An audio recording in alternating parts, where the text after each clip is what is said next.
সময়গুলো কত তাড়াতাড়ি চলে গেল না? তো সেদিন ইন্টার পাস করলাম, সবাই মিলে কত আনন্দ করলাম, আর এখন ঢাকায় যেতে হইতেছে।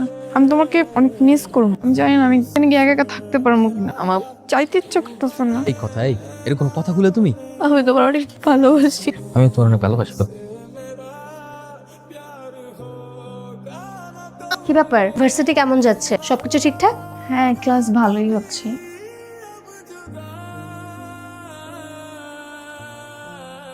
এই চল। হ্যাঁ, আরে বাইরে যাব। আজকে আজিজ শেখের ছেলে সালমান শেখ পার্টি অর্গানাইজ করেছে, যেতে হবে চল। আমি বাড়িটারে যাবো। এই জন্যই না তোর কোনো উন্নতি হয় না। একটা চায়না ফোন ইউজ করিস। শোন, এই ধরনের পার্টিতে গেলে আইফোন কেনা যায়, আর ফ্রিতে কক্সবাজার আর সিলেট ঘুরেও আসা যায়। কেন? মানে ওনাদের স্বার্থ কি? ফ্রিতে আইফোন? চল চল। আরে